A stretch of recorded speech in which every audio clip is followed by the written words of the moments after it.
नमस्ते students, class 12th geography में अपन ने चैप्टर 1 स्टार्ट किया था।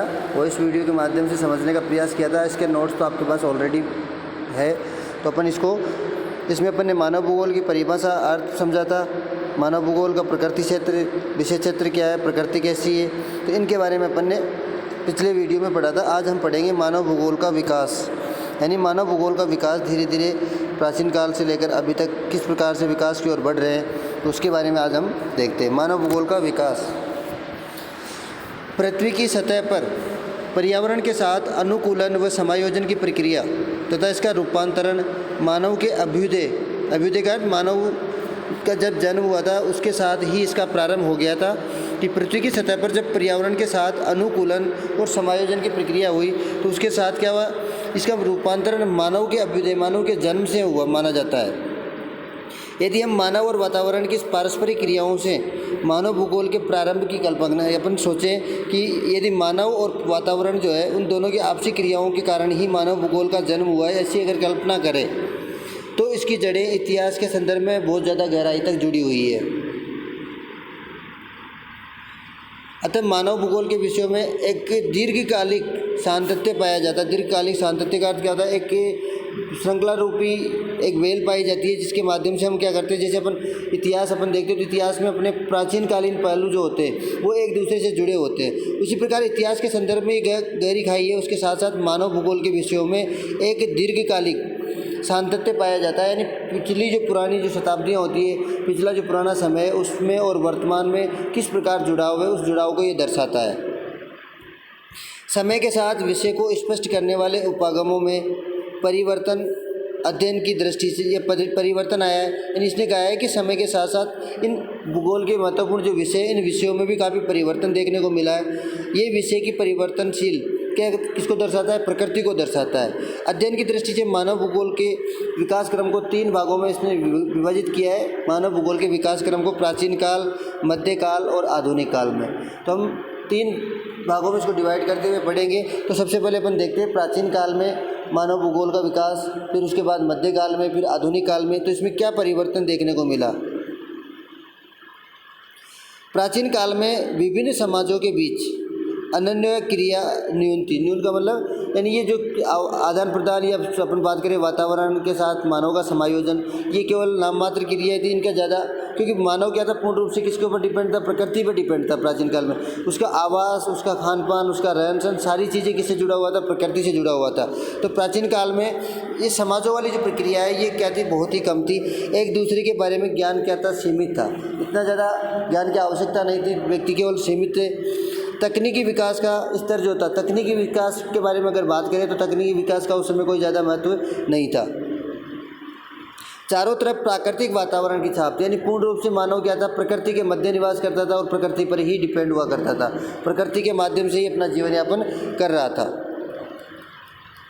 भारत, चीन, मिस्र, यूनान, रोम, इन सभी प्राचीन सभ्यताओं के लोग जो थे वो प्राकृतिक शक्तियों के प्रभाव को मानते थे। प्राकृतिक शक्तियाँ जिसे अपन क्या बोलते हैं, प्रकृति की अपन पूजा करते हैं। प्रकृति को एक देवी स्वरूप, देवताओं के रूप में अपन पूजते, वृक्षों को पूजते हैं। तो ये क्या था, उस समय इसका प्रभाव ज़्यादा था। यानी प्रकृति के वो लोग प्रकृति को ही सब कुछ मानते थे। प्रकृति जो थी उसको देव रूपों में मानकर पूजा अर्चना करते थे।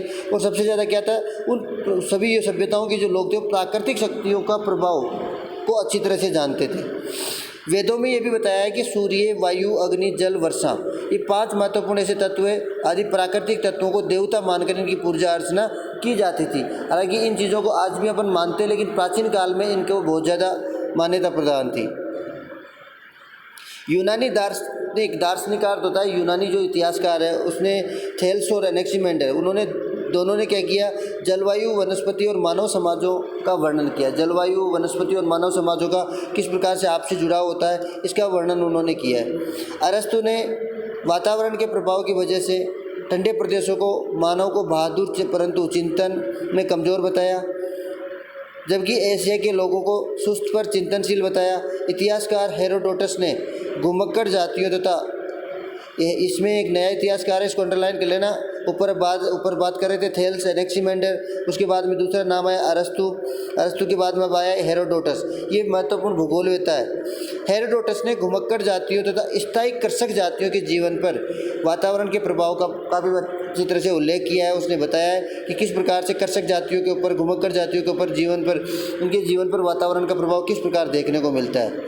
हेकेटियस जो था उसने विश्व के बारे में उपलब्ध भौगोलिक ज्ञान को व्यवस्थित रूप में रखने के कारण, जितना भी ज्ञान हेकेटियस को विश्व भूगोल का जनक कहा जाता है, किसके कारण कहा जाता है कि विश्व के बारे में जो उपलब्ध भौगोलिक ज्ञान तो उसको व्यवस्थित करने का कार्य किसने किया, हेकेटियस ने किया, इसलिए उन्हें भूगोल का जनक माना जाता है। स्ट्रेबो और उसके समकालीन रोमन भूगोलवेताओं ने मानव और उसकी प्रगति के स्तर पर भू पारिस्थितिकी स्वरूपों के प्रभाव को स्पष्ट किया है। अब अपने को प्राचीन काल में इन चीज़ों को, इन विद्वानों को याद रखना है कि प्राचीन काल में इन विद्वानों के द्वारा और इस प्रकार से प्राचीन काल में प्रकृतिवादी व्यक्ति ज़्यादा, तो अपने यहाँ पर प्राचीन काल को प्रकृतिवादी ज़्यादा, प्रकृति पर विश्वास करने वाले ज़्यादा मानते हैं। नेक्स्ट आया मध्यकाल, जब इसमें कुछ परिवर्तन देखने को मिला। इस काल में नौचालन यानी नौकाओं का चालन होने लगा।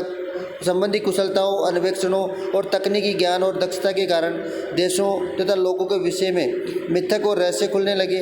उपनिवेशीकरण और व्यापारिक रुचियों ने नए क्षेत्रों में खोजों और नई अन्वेषण, बहुत सारी रिसर्च, अन्वेषण अपन बोलते हैं जो अपन रिसर्च करते हैं किसी चीज़ के ऊपर, गहन विचार विमर्श के अलावा अपन उसके ऊपर एक तरह से रिसर्च यानी लंबी चौड़ी जानकारी प्राप्त करने का प्रयास करते हैं। तो इन कुशलताओं और अन्वेषणों तथा तकनीकी ज्ञान व दक्षता के कारण देशों और लोगों के विषय में मिथक रहस्य खुलने लगे, यानी कुछ नई जानकारियाँ मिलने लगी। उपनिवेशीकरण और व्यापारिक रुचियों ने, उपनिवेशीकरण जब अंग्रेजों ने अपने भारत देश के ऊपर अपना उपनिवेश स्थापित कर लिया था, तो उपनिवेशीकरण और व्यापारिक रुचियों ने नए क्षेत्रों में खोजों और अन्वेषणों का विषय ज्ञान कोशीय वितरण में प्रकाश में आया, यानी सामने आया वो चीज़ें। इस काल में अन्वेषण, विवरण, प्रादेशिक विश्लेषण पर विशेष जोर रहा। प्रादेशिक विश्लेषण में प्रदेश के सभी पक्षों का बड़ी महत्वपूर्ण विस्तृत रूप में इसका वर्णन किया गया, और ये मत सभी प्रदेश और पूर्ण इकाइयों तथा पृथ्वी के भाग, इन सभी को, इन प्रदेशों की समझ पृथ्वी को पूर्ण रूप से समझने में क्या करती है, सहायता प्रदान करती है।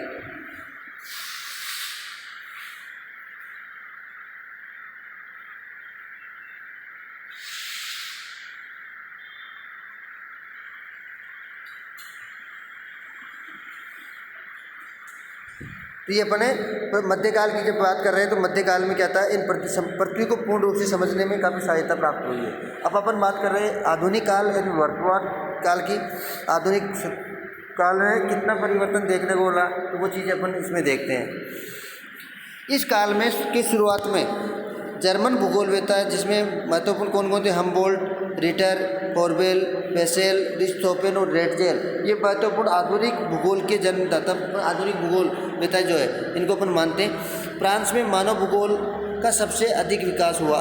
फ्रांस के अंदर मानव भूगोल का सर्वाधिक विकास देखने को मिला। रेटजेल, विडाल डी ला ब्लांच, ब्रून्स, डी मार्टोनी, डिमोजिया और फ्रेबे ने मानव भूगोल पर कई ग्रंथ लिखे। अमेरिका और ग्रेट ब्रिटेन में मानव भूगोल का तेज़ी से विकास हुआ। बड़ी तीव्र गति के साथ मानव भूगोल का विकास इस क्षेत्रों में हुआ है।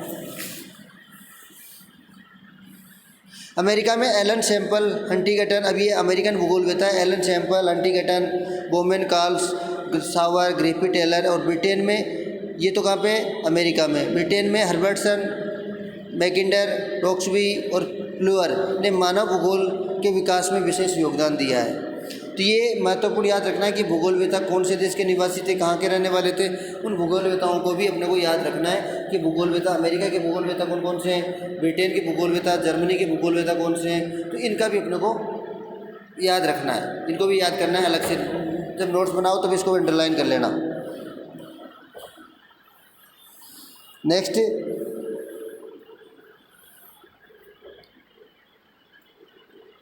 हर्बर्टसन, मैकिंडर, गॉक्सबी और प्लूअर ने मानव भूगोल के विकास में विशेष योगदान दिया। 20वीं सदी में मानव भूगोल का विकास सभी देशों में, यानी 20वीं सदी के आते आते लगभग सभी देशों के अंतर्गत मानव भूगोल का विकास क्रम आगे बढ़ता हुआ चला गया। जब अपन वर्तमान में कौन सी 21वीं सदी में चल रहे हैं, तो हम 20वीं सदी की बात करें 1901 से लेकर के 2000 तक। फ्रेडरिक रेटजेल, जिन्हें आधुनिक मानव भूगोल का संस्थापक या आधुनिक मानव भूगोल का पिता कहा जाता है, इसको अंडरलाइन कर लेना, ने मानव समाजों एवं पृथ्वी के धरातल के पारस्परिक संबंधों के संश्लेषणात्मक अध्ययन पर जोर दिया। इस काल के प्रारंभिक दौर में मानव वातावरण संबंधों का नियतिवादी, संभववादी, नवनियतिवादी, ये तीन ऐसी विचारधाराएं, नियतिवादी यानी प्रकृति को मानने वाला, संभववादी और नवनियतिवादी। संभववादी जो था वो पूर्ण रूप से प्रकृति को ऊपर हावी यानी मानव सर्वोपरि माना जाता है संभववादी में, और नवनियतिवादी में प्रकृति और मानव के सामंजस्य के साथ आगे बढ़ना, ये नवनियतिवादी की विचारधारा है। विचारधाराओं के अनुसार अध्ययन किया गया। नियतिवाद में प्रकृति और संभववाद में मानव को अधिक प्रभावी, इसको अंडरलाइन कर लेना। नियतिवाद प्रकृति को सर्वोपरि मानते, संभववाद मानव को सर्वोपरि माना गया है, और नवनियतिवाद के अनुसार दोनों के पारस्परिक संबंधों पर जोर दिया गया। प्रकृति और मानव दोनों ही आपसी सामंजस्य के साथ अगर कार्य करें तो और ज़्यादा बेटर फायदा, उसका बेनिफिट मिलता है। तो इसमें अपन बात करें नियतिवादी में प्रकृति को सबसे ज़्यादा और संभववाद में मानव को, और नवनियतिवाद में दोनों के सामंजस्य के साथ में आगे बढ़ना। ये विचारधारा नवनियतिवाद की जो बात कर रहे हैं, ये विचारधारा रुको और जाओ के नाम से भी जानी जाती है। रुको और जाओ, इसका अर्थ क्या हुआ? रुको और जाओ का कि हम किसी भी कार्य को करने से पहले उसके ऊपर विचार विमर्श करें। किसी प्रकृति के साथ हम कोई छेड़छाड़ करें तो उसके बारे में, उसके परिणामों के बारे में पहले सोच विचार करें, रुक के, और उसके बाद में हम उसका कार्य को स्टार्ट करें। तो सामंजस्य पर जोर दिया जाता है। रुको और जाओ की परिभाषा से संबंधित इसको माना जाता है।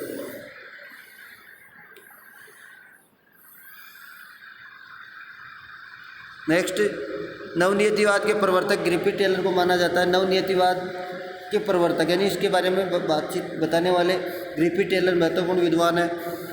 1930 के दशक में मानव भूगोल का विभाजन हुआ। 1930 यानी 20वीं शताब्दी में मानव भूगोल को अलग अलग शाखाओं में विभाजित कर दिया गया, जिसमें सांस्कृतिक भूगोल और आर्थिक भूगोल के रूप में, यानी मानव भूगोल को भी दो महत्वपूर्ण भूगोलों में विभाजित, सांस्कृतिक और आर्थिक भूगोल के रूप में विभाजित कर दिया गया। विशेषीकरण की बढ़ती प्रवृत्ति के कारण मानव भूगोल की अनेक छोटी छोटी उपशाखाएं और भी विभाजित हो गई। मानव भूगोल को अनेक शाखाओं में विभाजित कर दिया गया, जैसे राजनीतिक भूगोल अलग हो गई, सामाजिक भूगोल अलग हो गई, चिकित्सा भूगोल अलग हो गई। तो इस प्रकार से ये क्या है, मानव भूगोल की उपशाखाएं हो गई। मानव भूगोल की दो महत्वपूर्ण शाखाएं कौन कौन सी है? आर्थिक और सांस्कृतिक। और उसके बाद में कुछ महत्वपूर्ण शाखाएं जो है वो क्या है? राजनीतिक भूगोल, सामाजिक भूगोल, चिकित्सा भूगोल, ये जो थी वह उपशाखाओं के रूप में जानी जाती है। दोनों विश्व युद्ध के मध्य की अवधि, दोनों विश्व युद्ध के मध्य की अवधि कब से, यानी अपन बात करें 14 से 18 में प्रथम विश्व युद्ध और 1939 से 44 के बीच में द्वितीय, तो इस समय इसके मध्य के अवधि की बात करें में क्षेत्रीय विभाजन के अध्ययनों पर विशेष ध्यान दिया गया। और द्वितीय विश्व युद्ध के बाद 2 दशकों में, यानी 2 दशक 20 वर्षों में मानव भूगोल की विषय वस्तु में स्थानिक संगठन उपागम द्वारा विभिन्न मानवीय क्रियाओं के प्रतिरूपों की पहचान करना रहा है। अब इसमें बाद में अपन बात करें, मात्रात्मक क्रांति से उत्पन्न असंतुष्टि के चलते 1970 के बाद मानव भूगोल में अनेक दार्शनिक विचारधाराओं का प्रभुत्व रहा। मात्रात्मक क्रांति का अर्थ होता है बहुत महत्वपूर्ण क्रांति अचानक से उत्पन्न असंतुष्टि के चलते 1970 के दशक में जब मानव भूगोल में अनेक दार्शनिकों ने कुछ नई विचारधाराओं को जन्म हुआ, तो मानव कल्याण परक विचारधारा का संबंध लोगों के सामाजिक कल्याण के विभिन्न पक्षों से जोड़ा गया। इसमें किसको ध्यान रखा जाता है? स्वास्थ्य, शिक्षा, आवास जैसे पक्षों को शामिल किया जाता है। क्रांतिकारी विचारधारा ने निर्धनता के कारण बंधन और सामाजिक असमानता के लिए मार्क्स के सिद्धांत का अनुसरण किया। मार्क्स का अर्थ क्या होता है? समानता। मार्क्स की विचारधारा क्या कहती है? सभी के साथ समानता का व्यवहार। तो मार्क्स की विचारधारा का अनुसरण किया गया। समकालीन सामाजिक समस्याओं का संबंध पूंजीवादी विकास को माना गया। इसने कहा है कि आज वर्तमान में जो सामाजिक समस्याओं का संबंध जो है, ये पूंजीवाद जो है, इस पूंजीवाद ने बहुत सारी समाज में समस्याओं को उत्पन्न किया है। समाज में जितनी समस्याएं ये पूंजीवाद के कारण मानी गई है।